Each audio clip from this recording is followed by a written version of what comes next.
Hi, I'm Erik Linask. We are here at IT Expo Austin 2012, and I'm talking today with Tim Burke. Tim is the president and CEO at Quest.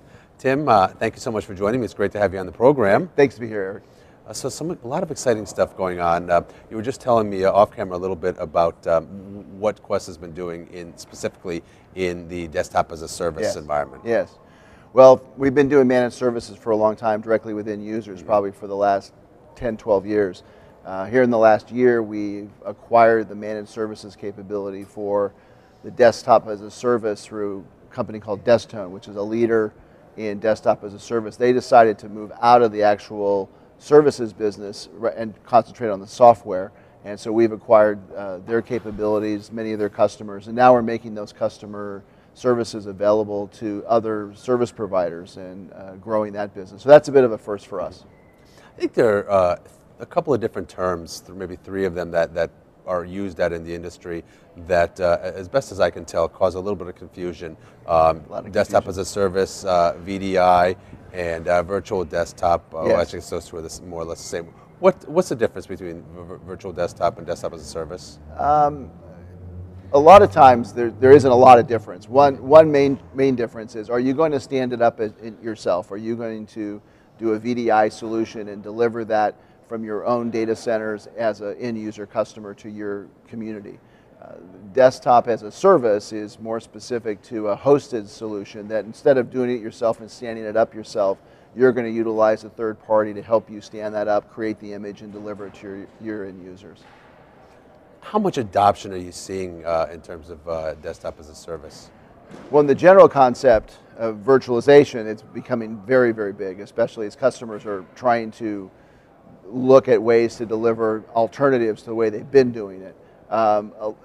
We're seeing great adoption as desktop as a service in this specifically a result of a lot of companies are trying to stand it up internally and meeting with a lot of problems. So as a result, the idea that I'm going to be able to provide it to somebody else and have them make it happen for me is becoming very big.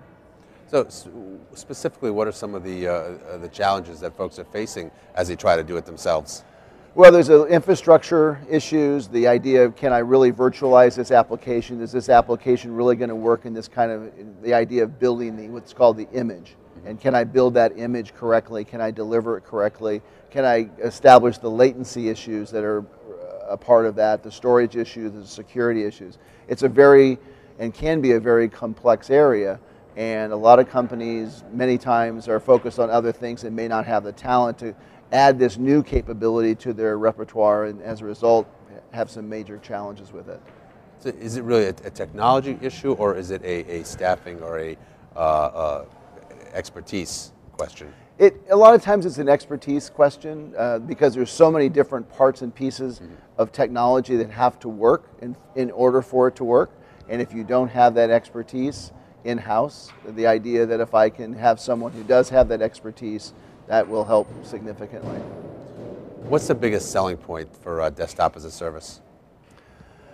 Well, I think once you get past the idea of how much does it cost per month, and one of the issues that we see a lot is infrastructure and desktops have always been a bit of a thorn in the side of a lot of IT organizations. And who's going to support them? How's it going to work? How are we going to keep them secure? What are all the things that are going out on the people's desktops? So now if I can control that centrally and have someone do it for me, that tends to really get people interested in doing it that way.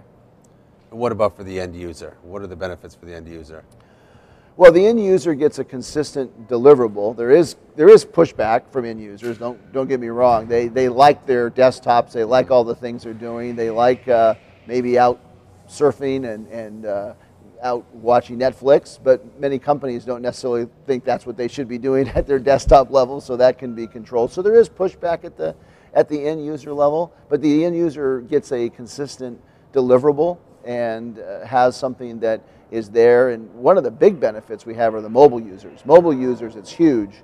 You can deliver this capability. They can be anywhere. They can be on their Android device. They can be on their iPad and be anywhere in the world and have capability that they usually had only had at their desktop. And that's becoming one of the big selling points, specifically for a mobile workforce. And you mentioned tablets, you mentioned smartphones, really extending some of the capabilities that you maybe have had on your laptop in remote situations to any device, the Right. whole BYOD environment. Absolutely. I can be right here. You have yours in your hand.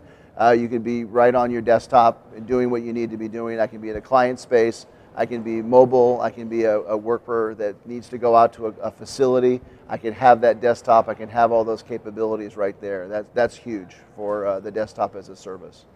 It really kind of comes down to some of the big things that businesses in general are focusing on: productivity enhancements, process efficiencies, Right. things like that. A lot of productivity enhancements. We're seeing sales organizations having huge productivity enhancements. The whole idea, well, I can't really update my CRM because I got to get back to the office, I got to do this, No, you don't. You're right there.